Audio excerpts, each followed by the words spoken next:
Today, I'm talking about an interesting and tricky topic. My name is Daniel. Thank you for joining. This is about each and every.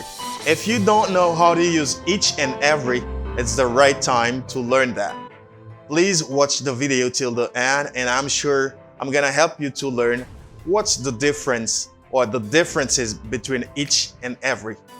Okay, firstly, what is the meaning of each? You know, this part is for each and this one is for every. What is the meaning of each and what is the meaning of every? Each mean all. Each, the word each means all or every. You see, the word each means every. They are synonyms. You know, when you say each, you mean every. And in Haitian Creole or French, this means chaque. You say chaque, okay? And it means every. And this, every, in French means tout or chaque. As I've said to you, all of them mean the same. Each means every, and every means each. They are synonyms. But there's a quite difference between both of them. When you say each, you gotta know a lot of things. You gotta know where to use each and where to use every, because there are some differences. Let's go. And when you say each, you talk about individual members of a group as separate items. And when you talk about every, you talk about things collectively as a group more than individually. Okay? I have to speak Creole because when I speak Creole, I let my community understand clearly the class. And when you say each, ou utiliser each pour parler de yon groupe, mais ou parler exactement de chaque indice, de chaque membre qui fait partie de groupe là séparément. For example, si m'gen deux pieds, eh bien, c'est comme s'il formait un groupe. Mais là, moi parler de chaque grain pied individuel, d'une manière individuelle. Moi pas parler de tout pied yo.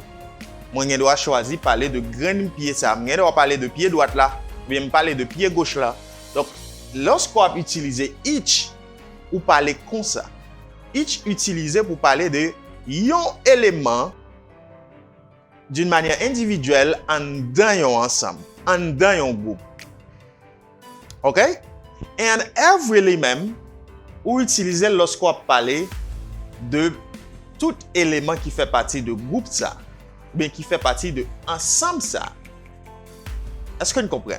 Et c'est ça qui fait moi dire individual when you're talking about each, and I say collective when you're talking about every.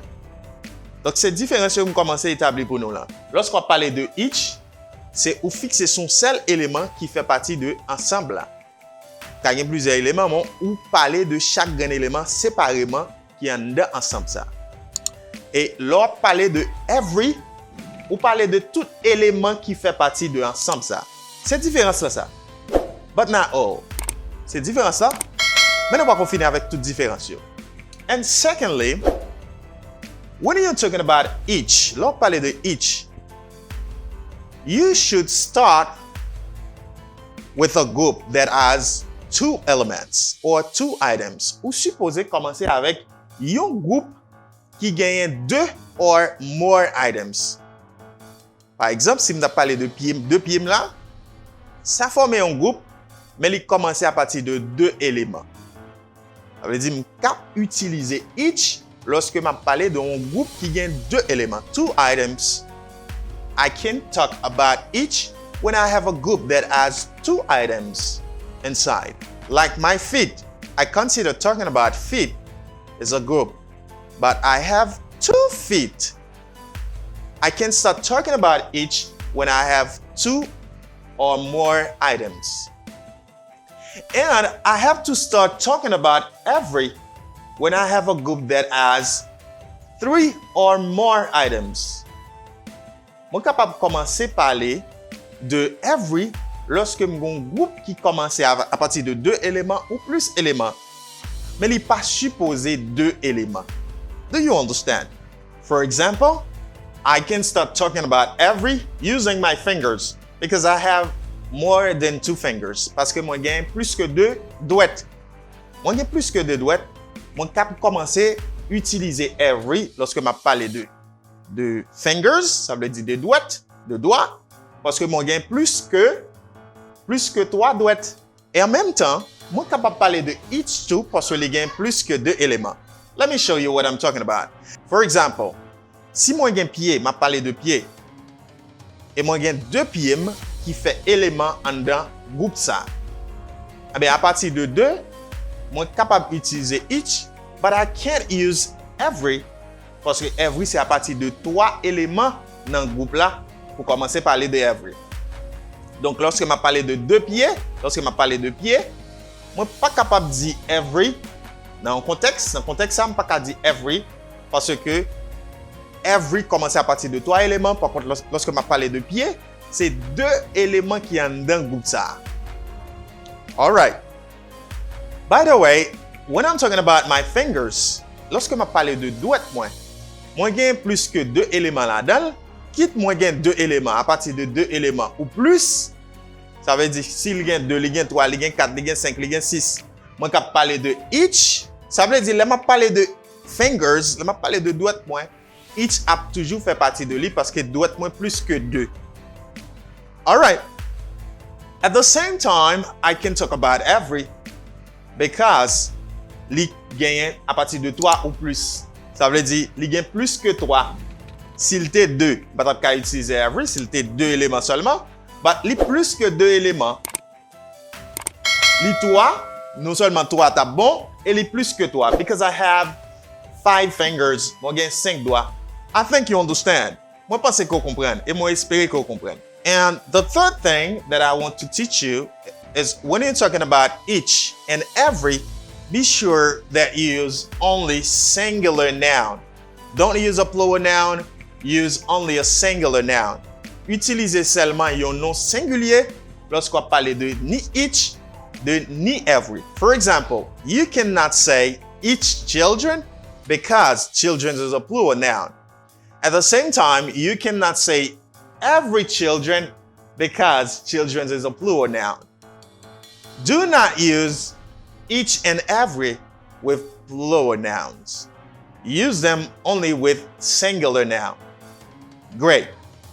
Now, let's go to the practice. On va aller connaître la pratique là. But before that, I want to remind you, each indicates 2 or more items, and every indicates 3 or more items. Let's go to the practice. Individual. For example, we utilise each pour parler de chaque grand élément séparément. For example, each class must be supervised before the Easter holidays. Each class must be supervised before the Easter holidays.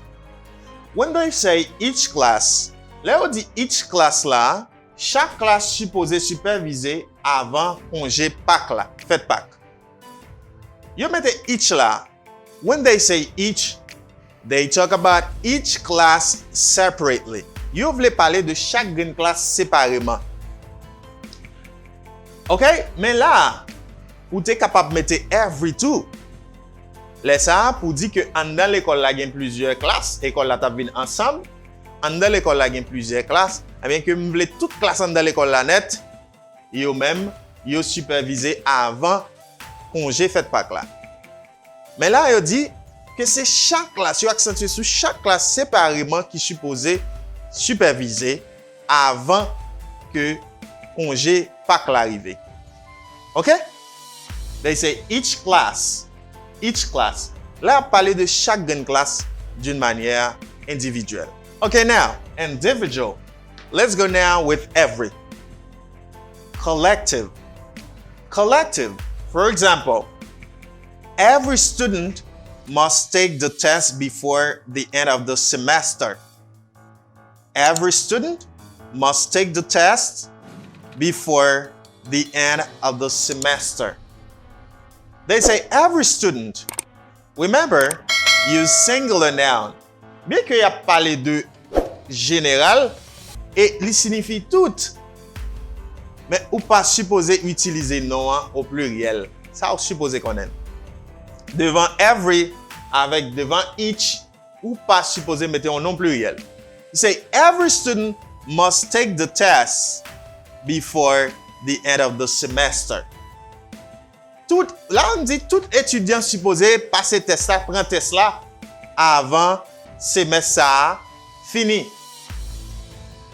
But here, il a parlé de tout ensemble là. Il a parlé de tout, soit tout étudiant qui gagne dans la salle de classe là, ou bien tout étudiant qui gagne dans l'école là en général. Parce que lors d'utiliser every, you talk about things collectively and the group. OK? Vous parlez de tout élément ou bien tout le monde qui gagne ensemble là. Vous parlez de groupe là en général.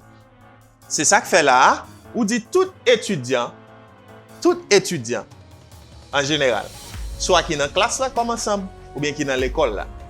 Good. Secondly, two or more items. We start with each. Donc commencer avec each dans ça. Let me give you an example. Daniel has paint on each leg. Daniel has paint on each leg. Là, pas gen l'autre bagay qui était capable de mettre que each. Pour qui raison? C'est parce que ensemble ça, il y a seulement deux éléments. Lorsque m'a parlé de pieds, pas gen 3 pieds, pas gen 4 pieds, pas gen 5 pieds, moi gen seulement 2 pieds. Ensemble ça, il y a deux éléments seulement et pour utiliser each, faut qu'il commence à partir de 2 ou plus éléments. Mais pour utiliser every, faut qu'il commence à partir de 3 ou plus éléments. Là, je ne peux pas mettre I cannot put every here because I have only 2 elements. I have 2 items inside of the group. Daniel has paint on each leg. Daniel a peinture sur chaque pied. Là, me dit sur chaque pied, c'est sur chaque jambe. OK? Mais en créole, nous dit pied. Daniel has paint on each leg. Let's see example for 3 or more items when talking about every. She has read every book of the library. She has read every book of the library. When I say every, I don't say every books, I say every. In this case, when you use every, you are talking about all the books inside of the library. Let me utiliser every là, moi parler de tout livre qui y a dans bibliothèque là. Lit tout livre dans la bibliothèque là. Mais moi t'es capable d'utiliser each dans l'espace ça pour me dire que lit chaque livre séparément qui gagne dans la bibliothèque là. Mais là moi dit lit tout livre qui est dans la bibliothèque là. She has read every book of the library. 3 or more items. Tout livre qui est dans la bibliothèque là, il dépasse 3. OK? Ou bien il y a 3. Bah, mon bibliothèque a bien 3 livres seulement. Il dépasse 3. All right, good. And next example. I played every song of the album. I play every song of the album. I play every song of the album. Ça, c'est juste pour dire que lui joue toute musique qui soit album dans net. Ah, mais joue toute musique dans l'album là. M'entendez toute musique qui soit album là. Donc, si vous dit que m'entendez toute musique sans rater une, eh bien, vous dit every song of the album. I played every song of the album. M'entendez jouer toute musique qui soit album là. If you say I played each song on the album, si vous dit que là, vous dit each de préférence, là, vous voulez accentuer sur chaque graine musique. Mon cher, entendez chaque graine musique séparément qui sur l'album. C'est pas un que je veux qui te passé. Chaque graine musique bien entendez, prêtez attention, m'ka fait commentaire sur. C'est ça mon a dit. Lorsque vous utilisez each, dans l'exemple ça, laissons parler à partir de 2.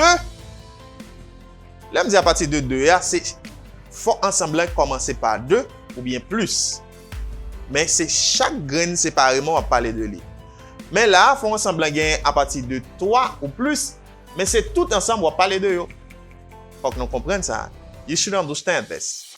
Okay? When you say the group should have 2 elements inside to begin. But when you're talking about each, they're gonna focus on each separate element. Talk about each separate element in the group, inside of the group. And here, when you have from 3 or more, they're gonna talk about all of them inside of the group. I think you understand. I played each song on the album. I played every song on the album.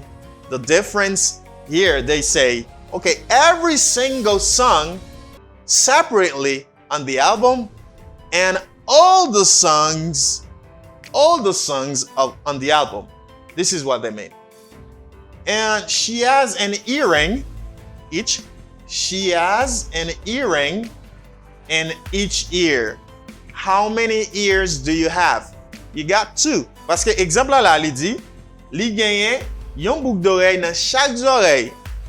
Combien d'oreilles que vous gagnez? Vous gagnez 2 oreilles. Donc ensemble ça, li vient commencer à partir de 2 éléments. Et on va parler de chaque grand élément séparément. On va parler de chaque grande oreille. Ça veut dire li gagne 11 anneaux dans chaque oreille. 2 oreilles, exactement, c'est each la pied. Li pas jamais ka every parce que ensemble déjà commencé avec 2 éléments. Okay? Good. And next thing I want to show you. You remember I told you when talking about each, you should never use a plural noun. You remember that? Nous sommes jamais te parler de each. En l'air là, moi dis nous pas jamais utiliser each avec yon nom pluriel. Nous sommes ça. And secondly, each can work with preposition.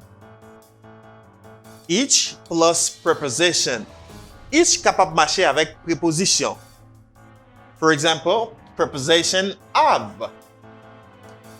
C'est raison qui fait qu'on dit each of. Each of. Each of plus a plural noun. That means you can use each of plus a plural noun qui est vraiment le contraire de ça que je dis là. Ou pas capable d'utiliser each suivi d'un nom pluriel, c'est singulier pour lier, mais là on utilise l'expression each of, each accompagné de préposition of, nous cap venir capable au pluriel, or you can replace it by a pronoun. If you don't want to use a plural noun, you can simply use a pronoun. Si vous ne pouvez pas utiliser un nom pluriel, vous êtes capable seulement d'utiliser un pronom. Let me give you an example for plural nouns. Je vais vous donner un exemple pour un nom pluriel. For example, if I say, each of the dogs has a blue color. Each of the dogs, ça veut dire uniquement moi utiliser l'expression each of, eh bien, moi capable de gagner pluriel, non pluriel. Each of the dogs. Moi pas qu'à dire each of the dog, moi qu'à dire each of the dogs. And the verb should be in singular. Ah, c'est un petit jeu étrange. It's weird. You say, pour qui ça non au pluriel et puis verbe là supposé toujours au singulier. Là, moi, verbe là la troisième personne, c'est comme si chien au pluriel là pas existé là. C'est parce que moi utiliser each. Each toujours un concept singulier. Bien que après l'expression each of, faut que non cap venir au pluriel. Si c'est un nom à utiliser, I say each of the dogs has a blue color. C'est ça qu'on me dit une leçon, c'est un petit genre tricky, un petit genre pas difficile pour quelques monde. Même venir pour mes classines pour me capable de comprendre. Each of the dogs has a blue color. Each of the dog has a blue color. OK? Each of the dog. Là ça, il a parlé de chaque grain chien séparément. Chaque chien qui parmi tout chien yo, chaque chien qui par exemple, on doit dire chaque chien qui dans kaisa, eh bien, yo gen une couleur bleue. Dans un sens, m'a parlé de tout chien yo, mais moi a parlé de chaque grain chien séparément. C'est ça la différence là. OK? Each of the dogs has a blue color. And if you don't want to use a plural noun when talking about the expression each of, you can use a pronoun. Si ou pa vle utilize yon non pluriel apre ekspresyon each of la, ou kapab toujou utilize yon pronom, an object pronoun. Ou kapab toujou utilize yon pronom complément. It's the reason why I say in this example, he gave each of us a book. Ki sa remake? Yo utilize as, ki se yon pronom complément. Ça veut dire each of la, après each of la, mwen kapab utilize soit yon pronom complément, object pronoun, or a plural noun, ou bien yon nom au pluriel. Alright? I say, he gave each of us a book. Li te bay nou chak yon livre. Ça veut dire nou chak gren moun li bay yon livre. Séparément. He gave each of us a book. And if I want to ask a question, did you talk to each of them? Est-ce qu'on te parlé avec yo chak séparément? C'est ça me dit là. Ou te parlé avec tout monsieur yo séparément, chaque gren d'une manière individuelle? Did you talk to each of them? Est-ce qu'on te parlé avec yo? Mais là, me dit est-ce qu'on te parlé avec yo, moi accentué sous parler avec yo séparément. OK? Mais si c'est de every qui me t'a parlé, il t'a dit est-ce qu'on parle avec yo tout. Par contre, si c'est tout ensemble ou parler avec yo, mais il accentué sur collectivité. Il accentué sur groupe là en général. All right? Good. And now, let's talk about every and time expressions. Là, nous parlons de every avec l'expression temps yo. Time expressions. If you want to be natural, sound natural, when talking about time expressions, you should use every. Lors parler d'expression temps yo, sous time sonne plus naturel et plus correct, ou ap utiliser every de préférence ou ap utiliser expression temps yo. But sometimes you can use each. For example, you can say each Monday. Si vous dites each Monday, il est OK. Mais il plus sound natural, il sonne plus naturel, plus normal si vous dites every Monday. Et gen pile nan expression temps yo, c'est every qu'on capable utiliser avec yo. For example, I wash my car every Sunday. I wash my car every Sunday. Every morning, you see, I drink coffee. Every morning I drink coffee. Every hour or every Thursday. I can say that. Every hour or every Thursday. It's normal to say every when talking about time expressions instead of using each. Le plus normal lorsqu'on utilise l'expression temps yo pour utiliser every. Non seulement gan pile côté c'est every qui est bon et bien côté ou capable utiliser ni each ni every qui pas en pile mais c'est every qui sonne plus naturel qui plus normal. Okay? Good. The last thing to finish the class today, it's about every and each. You cannot use these words with each. What words? The words, you cannot use the words almost, and nearly with every. Ou pas capable d'utiliser every avec almost, avec nearly. Non, on va pas faire ça. You can use them with every. For example, I can't say almost each bus pollutes the environment. Moi pas capable dire almost each bus pollutes the environment. Moi pas capable dire ça. Moi pas capable utiliser almost avec each. Qui ça me supposé dire? Moi supposé dire almost every bus pollutes the environment. OK? C'est raison qui fait ou pas capable d'utiliser ni almost ni nearly avec each. Parce que deux thèmes ça yo, deux mots ça yo utilisé avec every, you pas marcher avec each. All right? Good. So I think you learned today in this class, you know where to use each and where to use every.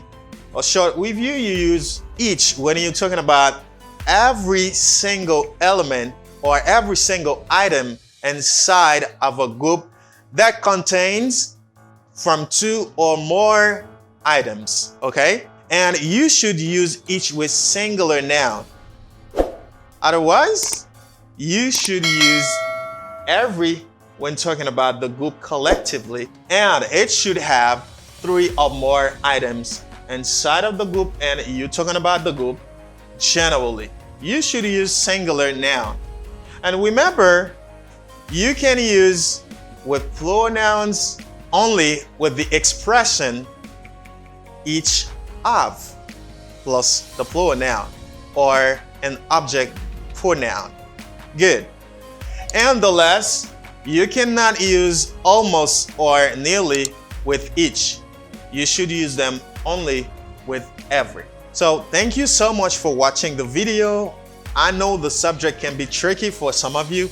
If you have any trouble, please feel free to comment below so that I can reply some of you or even prepare another video to help you figure out your problems. My name is Daniel and I'm working for you. Catch me in a more and interesting video. Catch me later. Napwetale.